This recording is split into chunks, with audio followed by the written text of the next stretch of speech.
علیکم۔ Programme night edition میں آپ کو خوش آمدید کہتے ہیں۔ ناظرین، تمام تر دھاندلی کے الزامات نون لیگ اور پیپلز پارٹی کے شور شرابے اور احتجاج کے بعد گلگت بلتستان میں حکومت سازی کا عمل آج مکمل ہو گیا ہے۔ وفاق، پنجاب اور KPK کے بعد تحریک انصاف گلگت بلتستان میں بھی حکومت بنانے میں کامیاب ہو چکی ہے۔ آج وزیراعظم عمران خان ایک روزہ دورے پر گلگت بلتستان گئے اور 14 رکنی کابینہ کی تقریب حلف برداری میں شرکت کی۔ اس تقریب سے خطاب کرتے ہوئے وزیر اعظم نے گلگت بلتستان کو عبوری صوبہ بنانے کے عزم کو ایک بار پھر سے دہرایا اور کہا کہ یہاں احساس محرومی کو دور کرنے کے لیے ہم گلگت بلتستان کی عبوری صوبائی حیثیت پر کام کریں گے۔ وزیر اعظم عمران خان نے یہ بھی کہا کہ آپ لوگوں کو بہتر پتہ ہے کہ آپ کو کس طرح کی ترقی چاہیے۔ ہم اسلام آباد سے آ کر آپ کو نہیں بتا سکتے کہ پروجیکٹ A بنانا ہے یا پروجیکٹ B بنایا جائے، یہ فیصلہ آپ خود کر سکتے ہیں۔ جبکہ ماضی میں رہنے والی گلگت بلتستان کی حکومتوں کے بارے میں یہ تاثر تھا کہ انہیں وفاق سے کنٹرول کیا جاتا ہے۔ سوال یہ ہے کہ کیا واقعی گلگت بلتستان کے نومنتخب حکومت اپنے فیصلے کرنے میں آزاد ہوگی؟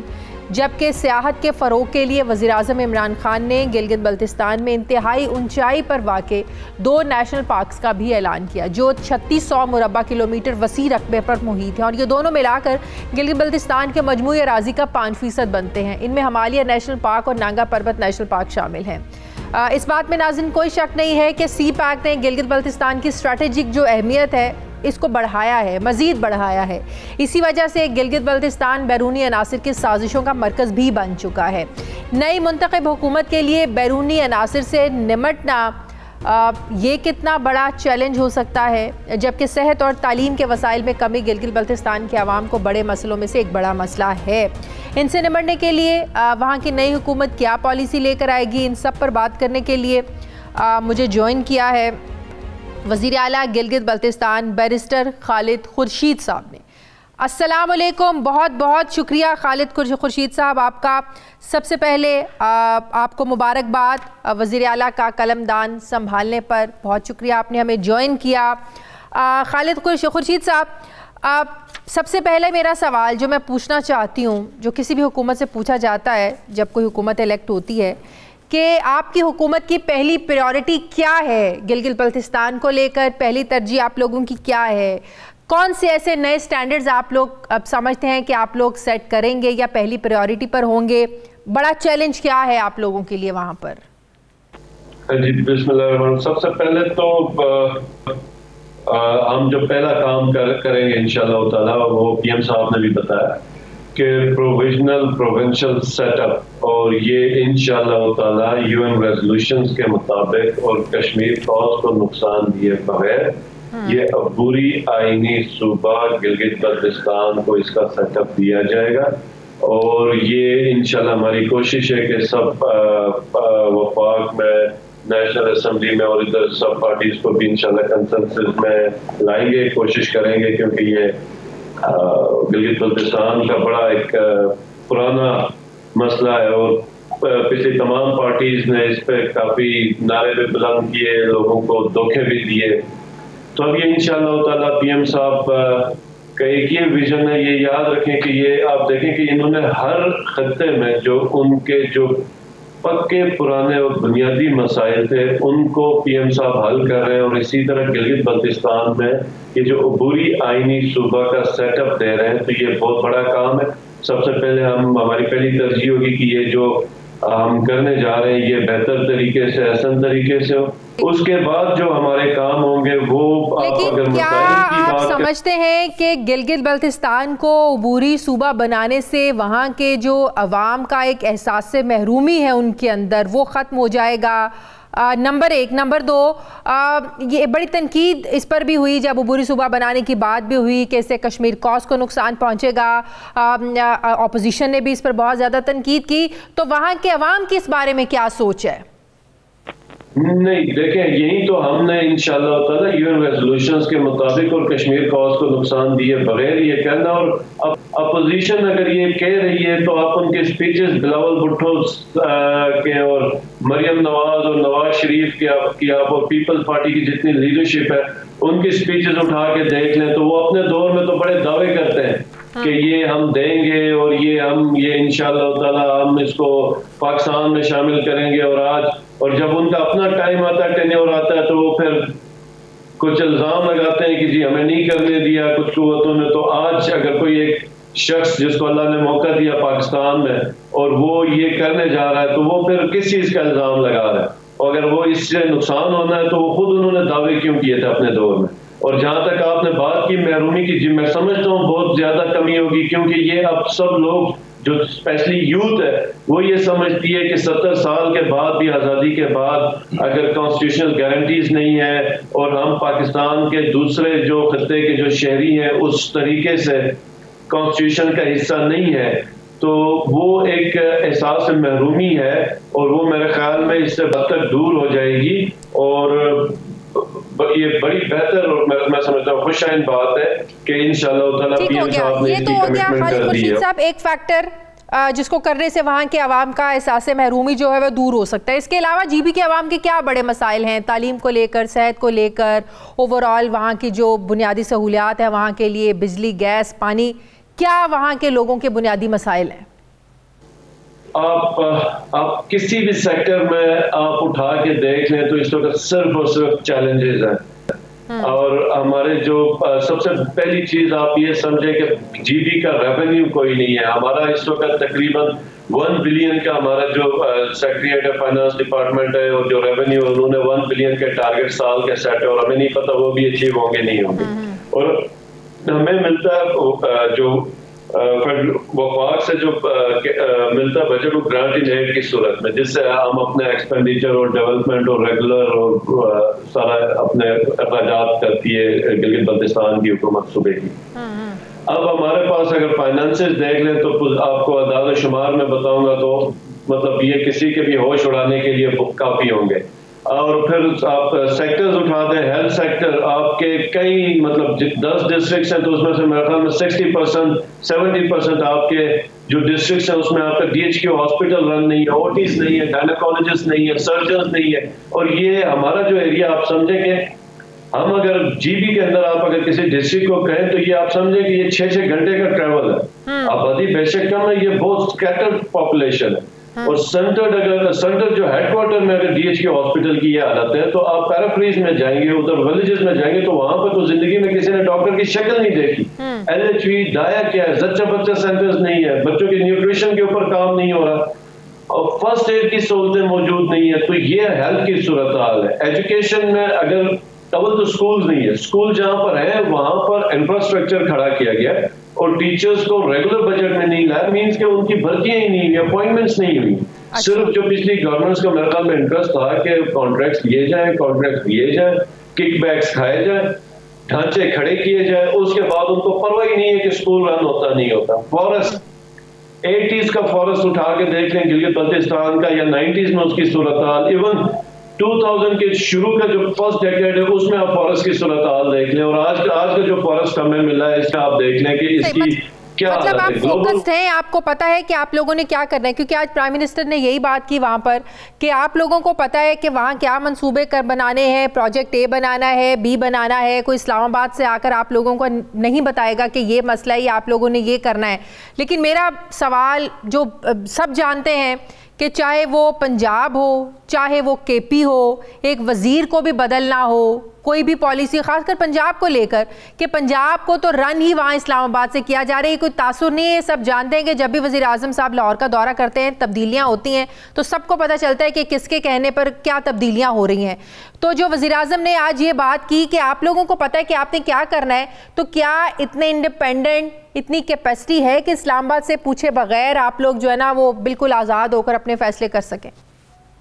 جی اب ایک چیز آپ کو سمجھنے کی ضرورت ہے کہ میں سمجھتا ہوں پی ٹی آئی کے ایک ورکر اور کارکن کی حیثیت سے جو میں سمجھتا ہوں کہ پی ایم صاحب سی ایم پنجاب کے بالکل پیچھے کھڑے ہیں اور ہر چیز میں وہ تعاون کر رہے ہیں، اور کسی بھی چیف منسٹر کے لیے یہ بڑی خوشائن بات ہے کہ جب اس کا پرائم منسٹر اس کے ساتھ کام کر رہا ہے تو اس کو آپ دوسرے اینگل میں یہ نہ دیکھیں کہ ہر چیز ڈکٹیشن دی جا رہی ہے، بلکہ یہ دیکھیں کہ ایک ٹیم کے طور پہ کام کیا جا رہا ہے، اور ہم خود بھی ایکسپیکٹ کر رہے ہیں۔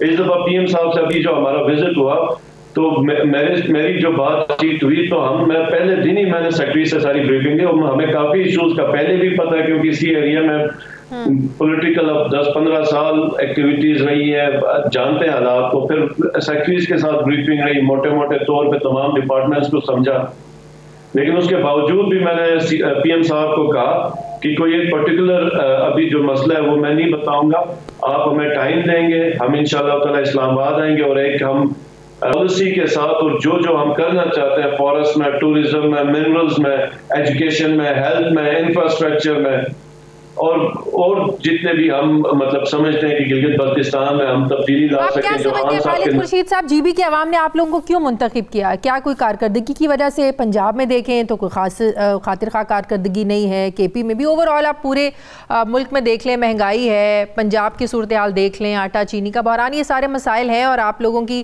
حکومت پر اس پر بڑی تنقید ہو رہی ہے۔ تو آپ سمجھتے ہیں کہ آپ لوگوں کی کارکردگی کو دیکھ کر جی بی کے عوام نے آپ کو منتخب کیا ہے، یا ایک جو وہاں پہ ایک روایت ہے کہ جو اسلام آباد میں بیٹھا ہوتا ہے وہاں کے عوام اسی پارٹی پر جو ہے نا وہ ٹرسٹ کرتے ہیں جو اسلام آباد میں رول کر رہا ہوتا ہے؟ تو آپ لوگ اپنے جیتنے کی وجہ کو کیا سمجھ رہے ہیں کہ حکومت لوگوں کا آپ پر اعتبار ہے، اعتماد ہے پنجاب، کے پی کے اور فیڈرل کو دیکھ کر، یا ایک روایت ہی چلی آ رہی ہے اسی پر کام ہوا ہے؟ ایک چیز یہ یاد رکھیں کہ دعوے جو ہے مطلب انسان کے ہاتھ میں کوشش ہے اور آنسٹ ایفرٹ ہے، ہم کوشش کر سکتے ہیں اور محنت کر سکتے ہیں اپنی آنسٹی کے ساتھ۔ یہ یاد رکھیں کہ جب لوگوں کو پتہ چلے کہ یہ گورنمنٹ یہ محنت کر رہی ہے، یہ کرپٹ نہیں ہے، یہ سچ بول رہی ہے، اور یہ امین ہے، اور یہ آپ کے حقوق کے لیے لڑ رہی ہے، آپ کے بچوں کے مستقبل کے لیے لڑ رہی ہے، تو اگر آپ اپنے ٹارگٹس میں کہیں پہ شارٹ بھی ہو جاتے ہیں، مطلب کچھ ٹارگٹس میں کمی بھی ہو جاتی ہے، تو یہ آپ یاد رکھیں کہ اس پہ آپ جتنی بھی تنقید کر لیں، لوگوں نے دوبارہ اسی گورنمنٹ کو ہی چننا ہے، کیونکہ انہوں نے پچھلی گورنمنٹس کو دیکھا، اور یہی حال ہے اور یہی ریزن ہے کہ پی ٹی آئی لیکن جی بی کے عوام کو ہم نے ہمیشہ یہی کرتے دیکھا ہے کہ جی بی کے عوام کی یہ سوچ کہہ لیں، ان کا اعتماد کہہ لیں، جو اس پارٹی پر ہوتا ہے جو اسلام آباد میں بیٹھی ہوتی ہے، یہ آپ کو بھی پتا ہے۔ اس پہ میں آپ کو کچھ چیز یہ بتاؤں کہ بالکل آپ دیکھیں پاکستان میں جب ضمنی الیکشن ہوتا ہے تو ایکسپیکٹیشنز ہوتی ہیں کہ جو گورنمنٹ ہوتی ہے وہ الیکشن جیتے، کیونکہ لوگ توقع کر رہے ہوتے ہیں کہ ان کی گورنمنٹ ہے تو یہ زیادہ کام کرے۔ لیکن جی بی میں آپ یہ یاد رکھیں کہ پچھلے 2 سال سے P T I as a party, as an institution, organization, political organization, ہم کام کر رہے تھے ادھر، اور ہماری طرف سے ہمارے لیے نہ اسلام آباد سے ہمارے لیڈرز آئے تھے، نہ ایون منسٹر علی امین گنڈپور صاحب، اور ہمارے اوپر پی پی اور نون کرٹیسائز کرتے تھے کہ ان کے قائدین آتے ہی نہیں ہیں، اور یہ ورکرز کی محنت تھی، ورکرز کا کام تھا۔ پھر ہوا یہ کہ ان کے جو منسٹرز تھے، یہ جو سندھ گورنمنٹ کے، اور ان کی پوری جو اسمبلی کے ممبران ہیں، پوری لیڈرشپ اٹھ کے ادھر آئی، پھر ہماری لیڈرشپ آئی، اور آخری 2 ہفتوں میں تو یہ جو رزلٹ ہم نے دیا ہے، یہ آپ سمجھیں کہ ٹھیک ہے وفاقی حکومت تھی، لوگوں کو نظر آ رہا تھا، لیکن یہ پی ٹی آئی کے ورکر کی محنت ہے، یوتھ کی محنت ہے، اور ہماری پارٹی کی محنت ہے۔ تو یہ لیکن وزراء کا وہاں جا کر کیمپین کرنا یہ الیکشن کمیشن کے رولز کی خلاف ورزی ہے، یہ آپ کو ماننا پڑے گا۔ میرا آپ سے آخری سوال، ٹورزم ایک بہت بڑی اٹریکشن ہے اب یہاں کے عوام کے لیے، لوگوں کے لیے، روزگار کے لیے، اس کو فروغ دینے کے لیے، سیاحت کے لیے آپ لوگ کیا کریں؟ کیا پلانز ہیں آپ کے پاس؟ یہ بہت امپورٹنٹ چیز ہے گلگت بلتستان کے لیے، اور یہ پی ایم صاحب کا اپنی اس میں بہت زیادہ خصوصی توجہ ہے پورے پاکستان میں۔ ہم بہت کچھ کام کر سکتے ہیں، لیکن اس وقت جو ہمیں مسائل درپیش ہیں وہ یہ ہے کہ ہمارا جو ٹورزم کا ٹائم پیریڈ ہے وہ 3 مہینے کا ہے۔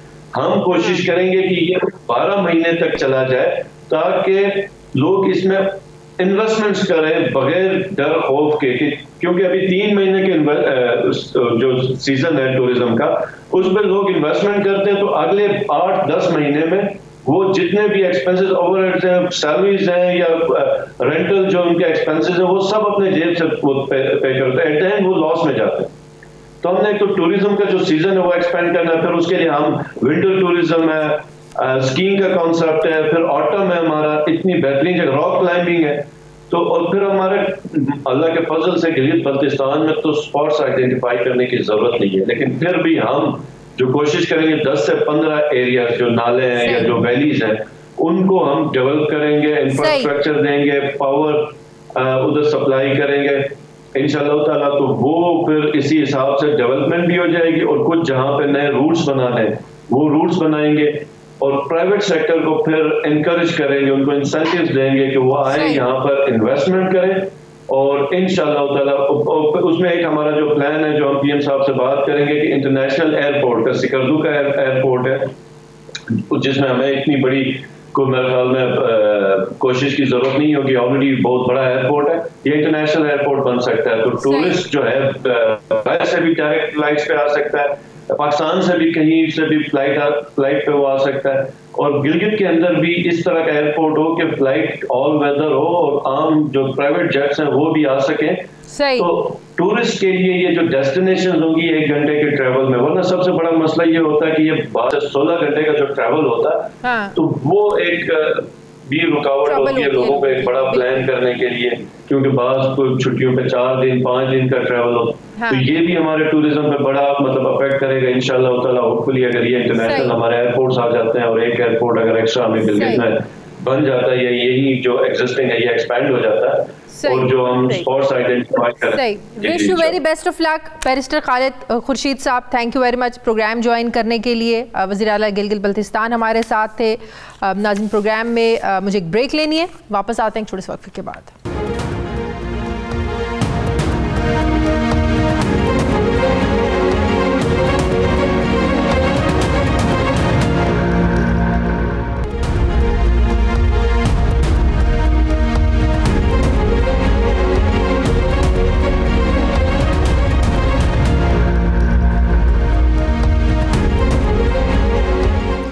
بریک کے بعد ایک بار پھر سے آپ کو خوش آمدید کہتے ہیں. ناظرین, آج اسلام آباد ہائی کورٹ نے العزیزیہ اور ایون فیلڈ ریفرنسز میں سابق وزیر اعظم نواز شریف کو اشتہاری قرار دے دیا ہے. عدالت نے نواز شریف کی ضمانت پر رہائی کے لیے داخل کرائے گئے ضمانتی مچلکے بحق کے سرکار ضبط کرنے کی کارروائی کے لیے ضامنوں کو بھی شو کاز نوٹس جاری کر کے 9 دسمبر کو طلب کر لیا ہے. یہ فیصلہ ناظرین ایک ایسے وقت میں آیا ہے کہ جب نواز شریف علاج کی غرض سے بیرون ملک موجود ہیں, لیکن وہاں جا کر علاج کی بجائے بھرپور طریقے سے سب دیکھ رہے ہیں کہ وہ سیاسی سرگرمیوں میں حصہ لے رہے ہیں.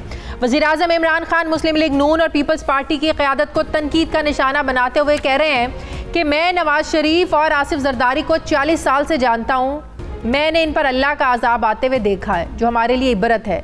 وزیر اعظم نے آج یہ بھی کہا کہ میں نے اپنی زندگی میں دیکھا کہ ان کی کیا حالت ہوئی, کبھی جیل جا رہے ہیں, کبھی باہر آ رہے ہیں, کبھی جھوٹ بول کر لندن, کبھی سعودی عرب جا رہے ہیں, سب چوری کا پیسہ بچانے کے لیے ہے.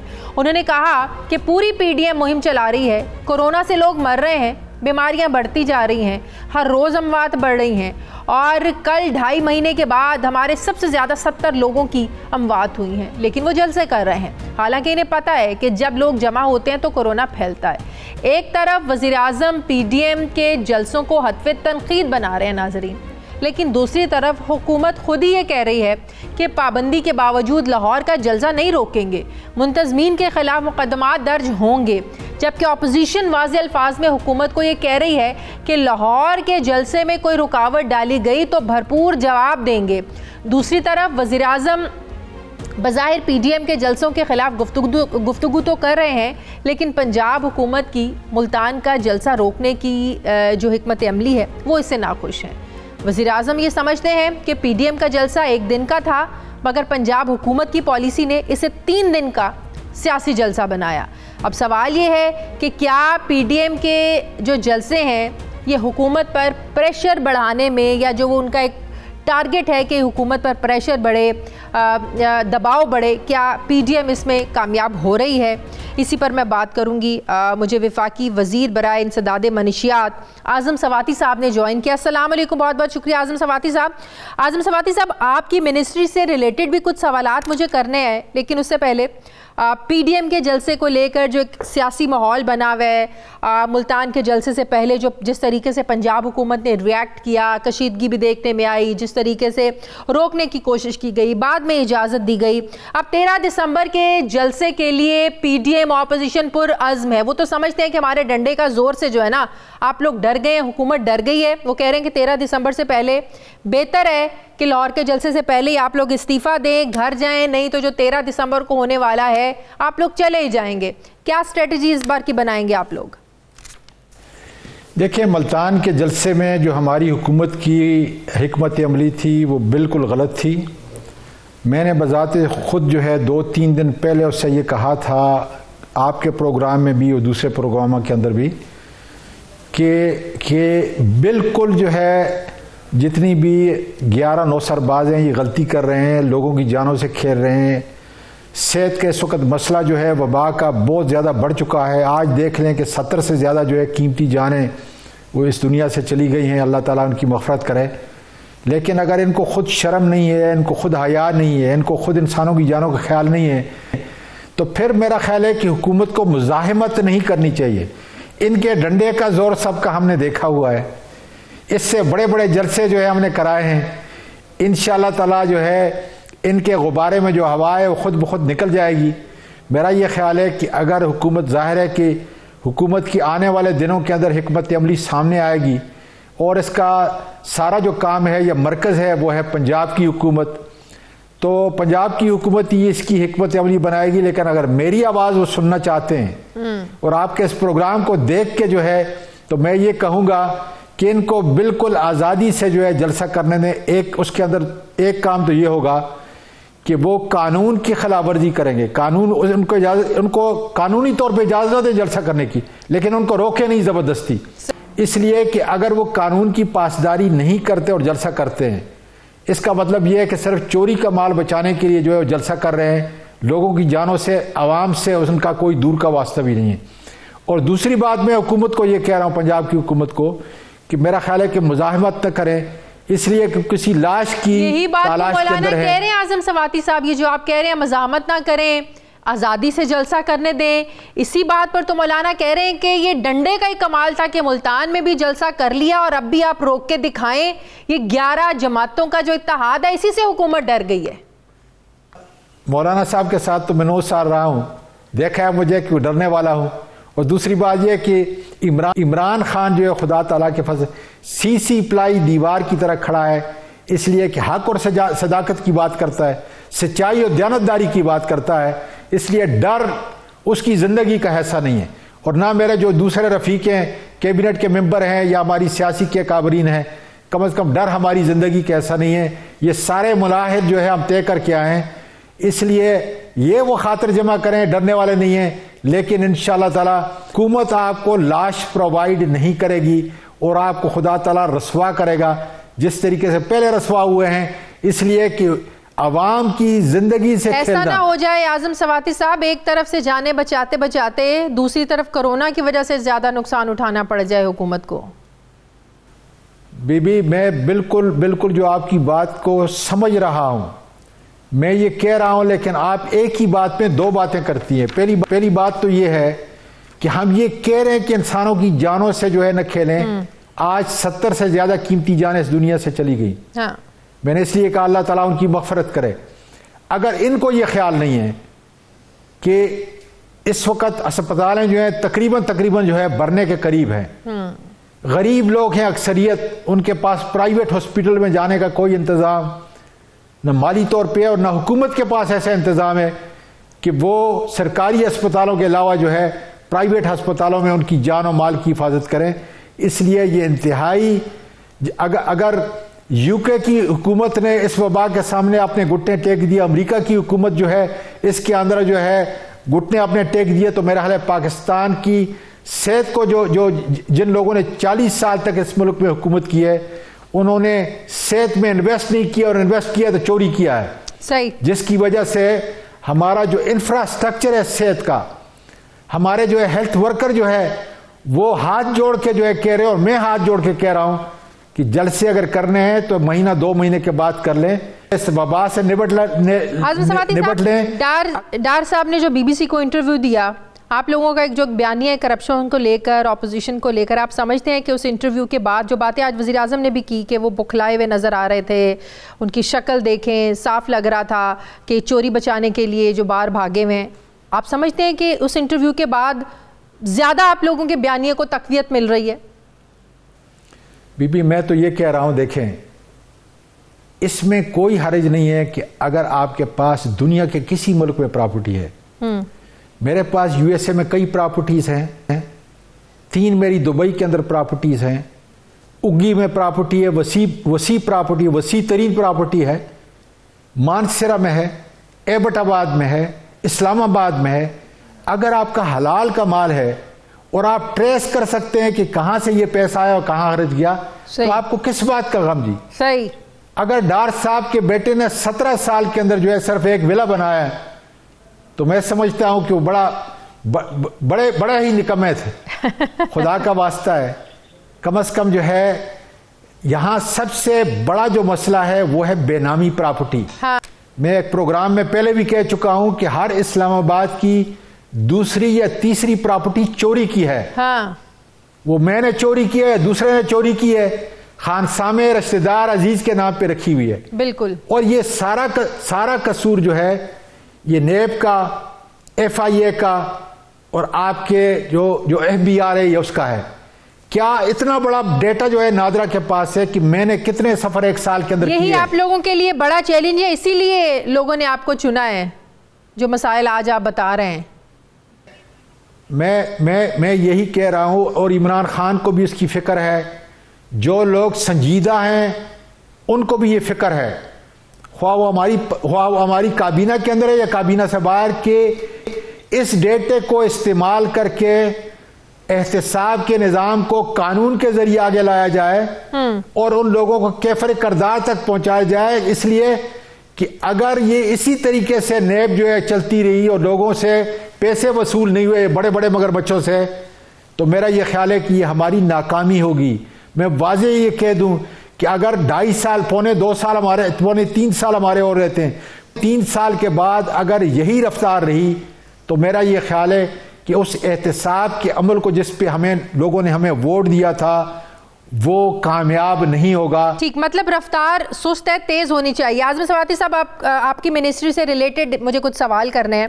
اعظم سواتی صاحب، آپ نے ایک انٹرویو میں کہا کہ ہمارے ملک میں جو منشیات کا استعمال ہے یہ بہت زیادہ بڑھ گیا ہے، لڑکوں کی نسبت لڑکیاں زیادہ ڈرگس کا استعمال کر رہی ہیں، اور خاص طور پر کراچی اس حوالے سے بہت زیادہ خطرناک ہے، اور ملک میں ہر قسم کی جو ڈرگز ہیں وہ 90% سے زیادہ جو ہیں وہ بارڈر پار افغانستان سے آ رہی ہیں۔ تو میرا سوال یہ ہے کہ اتنی انفارمیشن ہونے کے بعد کیا کر رہے ہیں آپ لوگ اس کی روک تھام کے لیے، اور آپ لوگوں کی ڈرگ پالیسی ہے کیا؟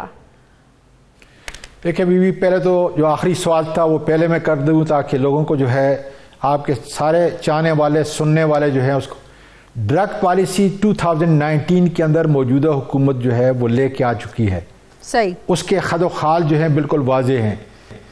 پہلا اس کا یہ ہے کہ ہم نے ڈیمانڈ کو ریڈیوس کرنا ہے، ہم نے سپلائی کو ریڈیوس کرنا ہے، اور تیسرا ہے کہ انٹرنیشنل کوپریشن جو ہے وہ ہم نے حاصل کرنی ہے۔ ان تینوں پہ کام ہو رہا ہے۔ بدقسمتی سے 18th امینڈمنٹ کے اندر جتنے بھی آپ کے معاملات ہیں، اسٹریٹ کا، اسکول کا، کالجز کا، بازاروں کا، گھروں کا، یہ سارا کام جو ہے پولیس کا، ایکسائز اور ڈرگ انفورسمنٹ جو ہیں یہ ان کا کام ہے صوبائی۔ صحیح۔ ہمارا کام جو ہے اس سپلائی کو روکنا ہے، ان کا بھی کام سپلائی کا، جتنی بھی لا انفورسمنٹ ایجنسی ہے، لیکن ہمارا کام جو ہے مؤثر اس لیے ہے کہ ہم انٹیلیجنس بیس جو ہے وہ ریٹ کرتے ہیں، جس میں بڑی کامیابی ہے۔ پچھلے 1 سال کے اندر میں وثوق کے ساتھ کہہ سکتا ہوں، کورونا کے باوجود، پینڈیمک کے باوجود جو ہے ہم نے بڑے بڑے ریٹ کیے اور بڑے بڑے لوگوں کو جو ہے گرفتار کیا، اور اس وقت وہ قانون کی صلاحوں کے پیچھے جو ہے خدا کے فضل سے۔ ایک اقوام متحدہ کی رپورٹ آئی جس کے مطابق اعظم سواتی صاحب کے پاکستان کے بارڈرز جو ہیں، خاص کر ویسٹرن بارڈرز کے علاقوں میں منشیات اور کئی دوسری جو اشیاء ہیں ان کی سمگلنگ اور غیر قانونی جو تجارت ہے، ٹریڈ ہے، وہ انہی راستوں سے ہوتی ہے۔ اچھا، پھر کہا گیا اس میں جو میں نے دیکھا کہ اس کی روک تھام کے لیے اقوام متحدہ نے ایک امدادی پروگرام شروع کیا ہے، جس میں پاکستان کی جو قانون نافذ کرنے والی ایجنسیز ہیں اور جو انٹرنیشنل ایجنسیز ہیں وہ آپس میں کوآرڈینیٹ کریں گی, انفارمیشن شیئر کریں گی. تو یہ جو پروگرام یونائٹڈ نیشن اقوام متحدہ شروع کر رہی ہے پاکستان کی قانون نافذ کرنے والی ایجنسیز کے ساتھ مل کر, یہ اس کی روک تھام کے لیے کتنا ہیلپ فل ثابت ہو سکتا ہے؟ یہ پروگرام پھر بارڈر مینجمنٹ ایک بہت بڑا جو ہے نا وہ ایک چیلنج تھا, یہ بھی ایک ناگزیر ہو چکا ہے. اس کے لیے بھی وزیر اعظم نے خصوصی ایک ڈویژن قائم کیا ہے. تو اس سارے کانٹیکس میں آپ یہ اقوام متحدہ کے پروگرام کو کیسے دیکھتے ہیں؟ یہ بھی انتہائی سنجیدہ سوال ہے اور انتہائی عمل والا سوال ہے اگر اس پہ ہم کامیاب ہو جائیں. UNODC جو ہے وہ ایجنسی ہے جو ہمارے ساتھ ہینڈ اینڈ گلوز ہے, مختلف معاملات کے اندر قانون کو اسٹرینگتھن کرنے کے اندر, اسکینر نئے جو ہے ان کو حاصل کرنے کے اندر ہر قسم کی انفارمیشن ہماری ڈے ٹو ڈے ہے. جب ہم ڈرگ رکھتے ہیں کس طرح عدالتوں میں جانا, ان کو بند کرنا, اسی طریقے سے نئے قانون بنانا, سخت قانون بنانا, سخت سزائیں کرنا, یہ سارا ہم کر رہے ہیں گراؤنڈ کے اوپر. اس وقت آپ کی کوئی ایجنسی آپ کو 2 پیسے بھی نہیں دے رہی. میں پھر ریپیٹ کرتا ہوں, جو اربوں ڈالر جو ملینوں ڈالر جو ہے پہلے ہمیں امداد کے طور پہ آتا تھا تاکہ یہ ڈرگز باہر دنیا کے اندر نہ چلی جائے, اس لیے کہ اس کی سرحدیں کوئی متعین نہیں ہے. پینڈیمک کی طرح جو ہے اس کی جوریزڈکشن ساری دنیا ہے, اور ساری دنیا کو جو ہے کم از کم پاکستان کا اعتماد اس پہ ہونا چاہیے, اور خاص کر ہماری ANF کا, کہ کتنی بڑی ڈرگ جو ہے کم از کم ہم نے 1 سال کے اندر جو ہے پکڑی ہے, اس کا اندازہ نہیں کر سکتے. اس لیے کہ یہ ڈرگز باہر جا رہی تھی, ہم ایئرپورٹ میں بیٹھے ہیں, لیکن آپ جو بتا رہی ہیں وہ سنگین اس لیے مغربی سرحد ہے کہ 2400 میل ہے, 2400 میل, اور اس پورے بلوچستان جو 46% پاکستان کا حصہ ہے, ہمارے صرف 492 جو ہے ANF کے لوگ ہیں. بارڈر کے اوپر جو ہے وہ لیویز ہے, بارڈر کے اوپر جو ہے فرنٹیئر کانسٹیبلری ہے, اور بارڈر کے اوپر جو ہے وہ پولیس ہے. اور اس لیے میں نے وہاں پہ میں جو ہے پچھلے مہینے میں گیا تھا, اور وہاں کے گورنر کی اور چیف منسٹر کے ساتھ ملاقات کر کے میں نے ان کو یہ پرائز کرایا, اور اسی وجہ سے ہم اپنے افرادی قوت کو زیادہ کر رہے ہیں. اور میں نے پرائم منسٹر صاحب کو بھی کہا ہے, اور اللہ کا شکر ہے کہ 2 دن پہلے جو بارڈر مینجمنٹ کے تناظر کے اندر جو بڑی میٹنگ کی ہے, اور یہ اندیا دیا ہے کہ وہ ڈویژن بنائیں گے. میرا یہ خیال ہے کہ یہ وقت کی اہم ترین ضرورت ہے, اور اگر اس کو اس ملک کے پہلے کسی سربراہ نے نہیں دیکھا تو عمران خان نے ہمارے ملک کی نبض کو دیکھا, اس لیے کہ جب تک وہ بارڈر بند نہیں کرتے, سخت نہیں کرتے, یہ پورے پاکستان. تعلیمی اداروں کا بھی آپ نے ذکر کیا اور کہا کہ لڑکیاں وہاں زیادہ استعمال کرتی ہیں. جب یہ بھی انفارمیشن آپ کے پاس ہے تو یقیناً وہ ڈیٹا بھی ہوگا آپ لوگوں کے پاس کہ کن کن تعلیمی اداروں میں اس کا استعمال زیادہ ہو رہا ہے, تو اس کے خلاف آپ لوگ کیا ایکشن لیا ہے یا لے رہے ہیں آپ لوگ ایکشن؟ آپ میری بہن ہے, میری بیٹی ہیں, جتنی میری بچیاں جو ہیں وہ جو تعلیم حاصل کر رہی ہیں, یہ میں نے یہ مطلب ہے کہ اگر میں نے اس کو انتہائی احتیاط کے ساتھ یہ لفظ استعمال کیا ہے, اور بعض نیوز پیپر کے اندر اور میڈیا کے اندر جو ہے اس کو اور رنگ دیا گیا ہے. بچیاں بھی میرے ملک پاکستان کی ہیں جو میرے بچے ہیں. جو ڈیٹا ہے اس میں میری بچیوں کی تعداد جو ہے یونیورسٹیز میں زیادہ ہے بنسبت میرے بچوں کے. اس کو ہم انشاءاللہ تعالیٰ ایک زبردست قسم کا پروگرام جو ہم نے لانچ کیا ہے. پریزیڈنٹ صاحب اس کو ہیلپ کر رہے ہیں, سارے گورنر اس کو ہیلپ کر رہے ہیں انشاءاللہ تعالیٰ. میں خود چیف منسٹر کے پاس جو ہے ہر جگہ پہنچ رہا ہوں, جیلوں میں جا رہا ہوں, تاکہ وہاں پر اس صورت کو جو ہے, کیونکہ اگر ہم ڈرگز پروونشل مینجمنٹ کے ساتھ, لا انفورسمنٹ ایجنسی کے ساتھ, گورنر کے ساتھ, وائس چانسلر کے ساتھ ہم روک سکے تو انشاءاللہ تعالیٰ جو ہے سپلائی خود بہت ختم ہو جائے گی. اور یہ چھوٹا کام نہیں ہے, ہمارے پاس اتنے ریسورسز نہیں ہیں, لیکن تھوڑے ریسورسز کے اندر میڈیا کو ساتھ لے کے جا رہے ہیں, پیرنٹ کو ساتھ لے کے جا رہے ہیں, سول سوسائٹی کو لے کے جا رہے ہیں, اور انشاءاللہ تعالیٰ زبردست قسم کا پروگرام بنا رہے ہیں, جس سے مجھے یقین ہے انشاءاللہ تعالیٰ کہ یہ وبا جو ہے, یہ برائی اور یہ لعنت جو ہے خدا کے. بہت شکریہ وفاقی وزیر برائے انسداد منشیات اعظم سواتی صاحب میرے ساتھ تھے. ناظرین, مجھے پروگرام میں ایک بریک لینی ہے, واپس آتے ہیں وقفے کے بعد.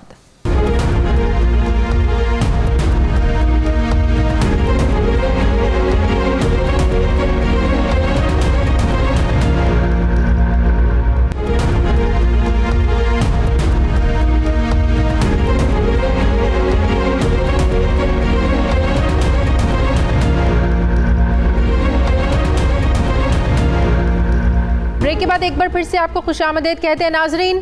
ایرانی ایٹمی سائنسدان محسن فخری زادہ کی ہلاکت کے بعد سے مشرق وسطیٰ میں لگ رہا ہے کشیدگی کسی بھی وقت بڑھ سکتی ہے. ایران نے اس واقعے کا ذمہ دار اسرائیل کو قرار دیا ہے اور یہ اعلان کیا ہے کہ ایران محسن فخری زادہ کے قتل پر سوچ سمجھ کر فیصلہ کن جواب دے گا. جبکہ اب ایران کی پارلیمنٹ نے ایک ایسے قانون کی منظوری دے دی ہے جس کے تحت اقوام متحدہ کے معائنہ کاروں کو ملک کے جوہری تنصیبات کے دورے کی اجازت نہیں ہوگی. اس بل کے تحت ایران یورینیم کی افزودگی 20% تک بڑھا دے گا جو ابھی بھی جوہری ہتھیاروں کے لیے درکار حد سے تو نیچے ہے لیکن توانائی کے شعبوں کے لیے درکار ضرورت سے کہیں زیادہ ہے. لیکن اس بل کے مطابق ایران ایسا صرف تب کرے گا جب ایک ماہ میں جوہری معاہدے 2015 کے دستخط کنندہ ممالک ایران سے متعلق تیل اور بینکنگ پر عائد پابندیوں میں نرمی نہیں کرتے. اگر نرمی کر دی جاتی ہے تو ایران بھی اس معاہدے کی پاسداری کرے گا. 2015 میں اوباما انتظامیہ کی جانب سے کیے جانے والے اس معاہدے سے امریکہ نے 2018 میں دستبرداری کا اعلان کیا تھا اور ایران پر مزید معاشی پابندیاں لگا دی تھیں. جبکہ اس معاہدے کے دیگر عالمی فریقین جن میں برطانیہ، جرمنی، فرانس، رشیا اور چائنا شامل ہیں انہوں نے ایران سے معاہدہ جاری رکھنے کا اعلان کیا تھا. اہم سوال یہ ہے کہ اب یہ ممالک مل کر ایران سے متعلق تیل اور بینکنگ پر جو عائد پابندیاں ہیں اس میں نرمی کروانے میں کامیاب ہو پائیں گے. جبکہ خطے میں ایران پر دباؤ بھی بڑھتا ہوا نظر آ رہا ہے. ایران کو اب ایک ساتھ 3 حریفوں سعودی عرب، اسرائیل اور امریکہ کا سامنا ہے. سعودی عرب اور اسرائیل کے درمیان برف پگھلتی نظر آ رہی ہے. یہ بھی خبریں ہیں کہ سعودی عرب نے اسرائیلی طیاروں کو اپنی فضائی حدود استعمال کرنے کی بھی اجازت دی ہے. جبکہ ٹرمپ تو پہلے ہی ایران پر حملے سے متعلق مشاورت کر چکے ہیں. ایک ہی وقت میں 3 بڑی قوتوں سے مقابلہ کرنا یقیناً ایران کے لیے کافی مشکل ہے اور اگر مشرق وسطیٰ میں ایسی کوئی نئی کشیدگی جنم لیتی ہے تو اس کے اثرات یقیناً پاکستان پر بھی پہنچیں گے. پاکستان کا بچنا ناممکن ہوگا اس کے اثرات سے. ایسی صورتحال میں پھر اہم سوال یہ ہے کہ پاکستان کہاں کھڑا ہوگا. دوسری طرف OIC میں مسئلہ کشمیر سے متعلق قرارداد منظور ہونے پر بھارت پر ایک بار پھر سے دباؤ بڑھا ہے. لیکن کیا قراردادوں کی منظوری ہی صرف کافی ہے؟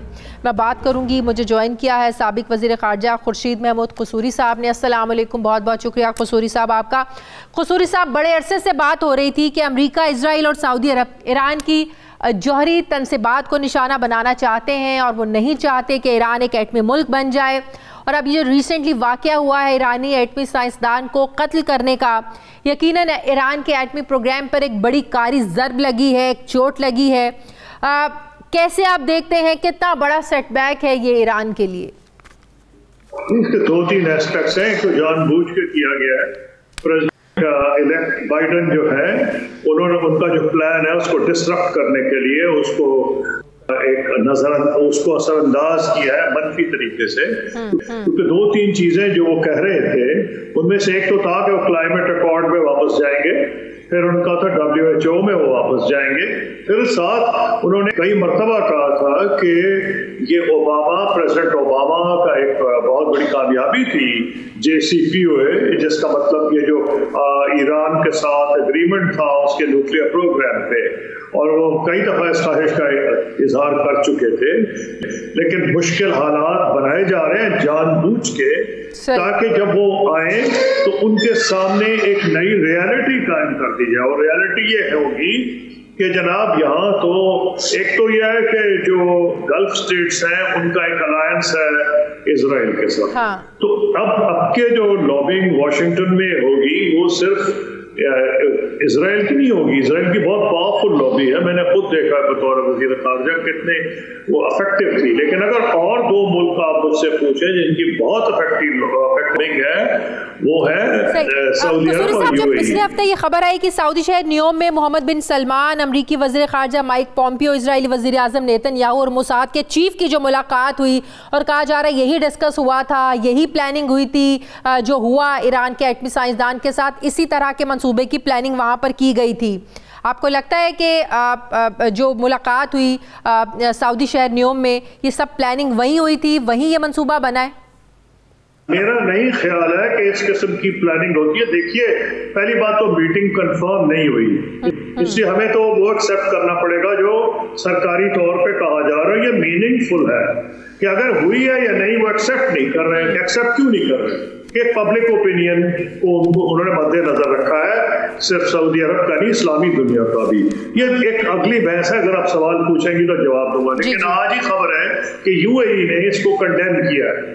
میں نے خود یہاں دیکھی ہے، I don't think there is any reason to believe کہ غلط خبر ہے، اور اس کی وجہ اگر یہ خبر صحیح ہے کہ یو اے ای نے کنڈیم کیا اٹیک کو، اس قابل فہم ہے. مجھے نہیں پتا الٹیمیٹلی یو اے ای کی خبر صحیح ثابت ہوتی ہے نہیں، لیکن میں اپنے تجزیے سے کہتا ہوں کہ جب پچھلی مرتبہ سعودی عرب اور یو اے ای ایک طرف تھے اور یمن میں گڑبڑ ہو رہی تھی، تو ایک سٹیج پہ یو اے ای نے اپنے فوجی بلا لیے تھے اور ایک ڈیلیگیشن تہران بھیج دیا تھا جس پہ سعودی عرب خوش نہیں تھا.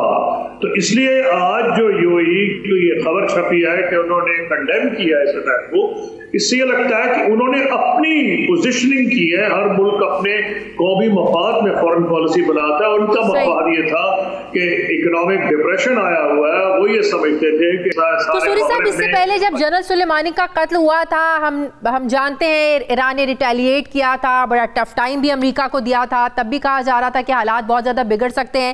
لیکن آپ سمجھتے ہیں کہ اس واقعے کا امپیکٹ زیادہ ہو سکتا ہے، کیونکہ ایران تو ڈائریکٹلی الزام لگا رہا ہے اسرائیل پر کہ ریاستی دہشت گردی ہوئی ہے. آپ سمجھتے ہیں کہ ٹرمپ کے آخری دنوں میں اس خطے میں کوئی بڑی تبدیلی ہو سکتی ہے، کوئی بڑی کارروائی ہو سکتی ہے؟ یہ میرا خیال ہے اسی لیے کی گئی ہے کہ ایران ریٹیلیٹ کرے. ہاں، اور ایران نے جو ابھی تک بیان دیے ہیں ان کے بھی آئے ہیں، انہوں نے اسرائیل کو نام تو کر دیا ہے، نامزد کیا ہے کہ انہوں نے حملہ کیا ہے، لیکن انہوں نے یہ نہیں کہا کہ ہم کیا کریں گے، ان کا بدلہ لیں گے. اور بدلے کی ٹائمنگ انہوں نے اپنے ہاتھ چھوڑ دی ہے. اس میں ایک فیکٹر یہ ہے کہ وہ یہ سمجھے، بلکہ ایک جگہ تو ایران کے صدر نے یہ کہا تھا کہ ہم کسی ٹریپ میں نہیں پھنسیں گے، ہمارے لیے اگر کوئی ٹریپ سیٹ کر رہا ہے. وہ ٹریپ کیا ہے؟ ٹریپ یہ ہے کہ چاہتا ہے اسرائیل کہ وہ ایران سٹرونگلی ریئیکٹ کرے. جب وہ ریئیکٹ کرے گا اس علاقے میں اور زیادہ ٹینشن بڑھے گی. تو وہ یہی میں آپ سے پوچھنا چاہ رہی ہوں قصوری صاحب کی جو بڑھ رہی ہے سعودی عرب کے بیچ میں، ایران کے بیچ میں، سعودی عرب کے ساتھ بھی ہمارے برادرانہ تعلقات ہیں، ایران بھی ہمارا ہمسایہ ہے، ایسی کوئی صورتحال بنتی ہے تو ظاہر ہے کہا تو یہ جاتا ہے کہ پاکستان نیوٹرل رہے گا، پاکستان کو نیوٹرل رہنا چاہیے. لیکن کیا ممکن ہوتا ہے ایسی صورتحال میں نیوٹرل رہنا؟ پاکستان کا کیا رول ہو سکتا ہے یا کیا رول پلے کرنا چاہیے پاکستان کو ایسی صورتحال میں؟ نہیں، دیکھیے پاکستان کا ایک بات بالکل کلیئر ہے کہ جو مسلمان ممالک ہیں جن کے ہمارے ساتھ برادرانہ تعلقات ہیں، یا تو ہماری اتنی اسٹرانگ پوزیشن ہو کہ ہم جا کے ان پہ کچھ صلح ولا کر سکیں. کو پاکستان امریکہ تو نہیں ہے نا، امریکہ کی بھی لوگ نہیں بات سنتے جب وہ کہنا چاہتا ہے کئی مرتبہ پہ ٹرمپ صاحب نے کہا انڈیا پاکستان میں کشمیر پہ کروں گا، کوئی نہیں مانتا. میرا کہنا یہ ہے کہ ہمارا یہی رول ہے کہ ہم پرائیویٹلی بات کر سکتے ہیں، پبلکلی نہیں کر سکتے، کیونکہ نہ کسی نے ہماری سننی ہے. ہمیں کیا ضرورت ہے کہ اپنی بھی بے عزتی کرائیں اور اپنے حالات، اپنے معاملات پہ ٹینشن، کیونکہ جو کر رہے ہیں وہ اپنے مفاد میں کر رہے ہیں. سعودی عرب، یو اے ای، اسرائیل اپنے مفاد میں کر رہے ہیں. ہماری صحت پہ عرب ممالک جو اس خطے میں جس طریقے سے اسرائیل پر تنقید ہو رہی ہے، اسرائیل کو تسلیم کیا جا رہا ہے، ہمارا تو ایک موقف ہے نا اسرائیل کو لے کر، ایک واضح موقف ہے، لیکن جو کہا جا رہا ہے کہ پروپیگنڈا ہو رہا ہے اسرائیل کو تسلیم کرنے کے حوالے سے، کچھ ایسی سوچ کے حامل کچھ ایسی طاقتیں موجود ہیں جو چاہتی ہیں کہ اسرائیل کو تسلیم کیا جائے. جب پاکستان کا ایک واضح موقف ہے اسرائیل کو لے کر، تو آپ کیا سمجھتے ہیں کہ کیوں یہ ہمارے ہاں پروپیگنڈا ہو رہا ہے؟ میری ذاتی رائے ہے کہ جو بھی کسی کی خواہش ہو اور سوچ ہو یہ اس وقت ممکن نہیں، کیونکہ مجھے فرسٹ ہینڈ تجربہ ہے جو دوسروں کو نہیں ہے. میری میٹنگ ہوئی تھی ڈائریکٹ جو پریزیڈنٹ اردوان نے کرائی تھی، اس وقت وزیر اعظم تھے اور اس وقت ان کے اسرائیل سے بہت اچھے تعلقات تھے. میری استنبول میں میٹنگ ہوئی تھی، لیکن اس وقت بھی کلیئر تھا کہ اسرائیل چاہتا تھا ہم سے تعلقات بڑھانا. اس کو پتا ہے، بلکہ میری جب میٹنگ ہوئی تو انہوں نے کہا کہ یہ میٹنگ اسلامک ورلڈ کی سپر پاور سے ہو رہی ہے. ان کو پتا ہے کہ واحد نیوکلیئر پاور ہے، اس کی مضبوط فوج ہے، وہ چاہتے ہیں. انہوں نے بہت کچھ ہمیں آفر کیا، لیکن میں نے وہاں یہی کہا کہ اگر 2 اسٹیٹ سولوشن جو ہے جس میں اسرائیل اور فلسطین و یک وقت انڈیپینڈنٹ سوورن اسٹیٹس ہو اور بیت المقدس اسرائیل فلسطین کا کیپٹل ہو، دارالخلافہ ہو، تو ہم آپ کو ریکگنائز کریں گے، جیسے